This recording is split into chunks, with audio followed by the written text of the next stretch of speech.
स्वास्थ्य ही संपद।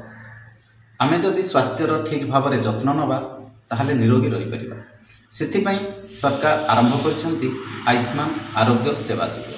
आमे आज आसी पहुंचीथिलु गंजाम जिला बुगुड़ा ब्लॉक अंतर्गत करचुली आयुष्मान आरोग्य मंदिर ठारे।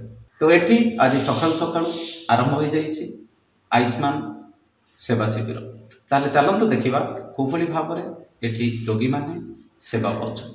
शरीर मध्यम खलु धर्म साधन। शरीर जदि ठीक अच्छी स्वास्थ्य जदि ठीक अच्छी ताहले आम सबकिछि साधन करिपरिबा। ये आज शिविर मूल लक्ष्य है सरकार जो प्रोग्राम चली आम केमती सुस्थ और आरोग्य पाइपर आम केवल मेडिसिन नवा रोगर केवल मेडिसिन धरी जावा से लक्ष्य नुहे। आम केमती सचेतन हो पार निरोगी रही पार। तेणुक आज प्रोग्राम भितर आम सबकि लैब टेस्ट आमर मेडिसिन एवेलेबिलिटी जोटा कि फ्री ऑफ मेडिसिन दिया होची लोकों को सचेतन करा होची विभिन्न प्रकार रोग उपर।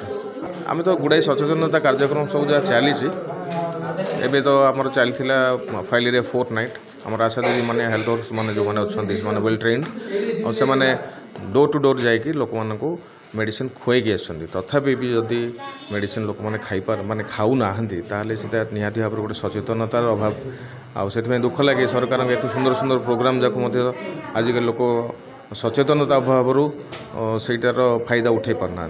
आम तरफ निरंतर चेष्टा चली नाल नर्दमा बाकी रहा सफा करिया तो मेडिकल समस्ते जाकि तो सेठी जाकि काम करें। तो आपणकर चैनल तरफ जो आम अनुरोध करिया चाहूँ जे जी जार पाखर परिस्थिति जोटा परिवेशटा अच्छी से निर्मल कर रखा नालटा को सफा कर रखा। आमर ये ब्लीचिंग पाउडर मेडिकल एवेलेबल ना निजे तो टी खर्च करके आनी सफा कर सो दैट आम निजे सफा रहा सहित परिवेशटा आम सफा रखिपर। आमर ये लोक सेवा मेडिसिन आवेलेबल दिया प्रतिदिन आस डायबिटीज लोक बीपी जर थंडा खास आवेलेबल मेडिसिन स्टॉक सब प्रकार मेडिसिन आमर स्टॉक अच्छी सुविधा लोक मानक दि जाऊँगी। सचेतन फास्ट आसिले लोक मैंने गोटे डायबिटीज पेसेंट आसला सका खाली पेटे टेस्ट कराला डायबिटीज मेडिसिन दिहला। आमर स्वास्थ्य शिविर पर बहुत किसी बुझाला। आमर सार मैंने MBBS सार बुझे आयुष डाक्तर बुझाऊँ मु भी निजे फार्मासीस्ट निजे बुझेली यही प्रकार मेडिसिन खाइले रोग निराकरण हम। लोक बीपी डायबिटीज मलेरिया डायरिया सब विषय सचेतन करागला। ब्लड भी परीक्षा करागला। लोक घर घर बुले मेडिसिन खुआऊ मलेरिया भी आदि परीक्षा करूँ ORS सब दौचु बांटुचु पिला दौचु। देखिए आरोग्य आयुष्मान आरोग्य मंदिर भारी खुशी लगे। ये मंदिर रे हूँ आमर मेडिसिन हूँ भगवान आमर यही मंदिर भितर जितक अच्छा कार्यकर्ता एमाने होती पूजक आम हूँ कोरोना दर्शन करने व्यक्ति आम यू मेडिसिन देकरी आम आरोग्य होगापी आम ये आसुँ आयुष्मान आरोग्य मंदिर रे शब्दटा गोटे स्वागत योग्य।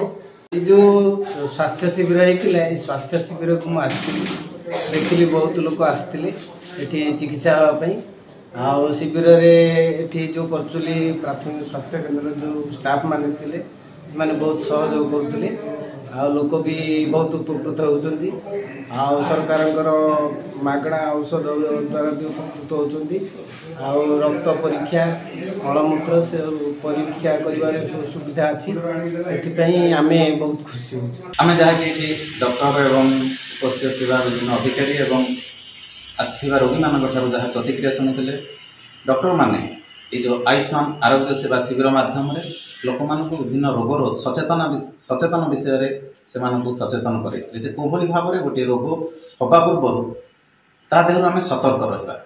यही अनेक रोग डायबिटीज पैरालिसिस एवं डायरिया मलेरिया फालेरिया यही सब रोग गुड़िक कोभली भाव में आम दूरे रहा एवं रोगर लक्षण को कोभली भाव में जाना एवं रोग होला तार प्राथमिक चिकित्सा कोभली भाव में करवा ये सब विषय ଲୋକମାନଙ୍କୁ ସଚେତନ କରାଇବା ସହିତ ବିଭିନ୍ନ ରୋଗୀମାନଙ୍କୁ ଚିହ୍ନଟ କରିଥିଲେ ଏବଂ ସେମାନଙ୍କର ସ୍ୱାସ୍ଥ୍ୟ ପରୀକ୍ଷା କରିଥିଲେ ଏବଂ ସେମାନଙ୍କୁ ମାଗଣା ମେଡ଼ିସିନ ମଧ୍ୟ ବଣ୍ଟାଯାଇଥିଲା।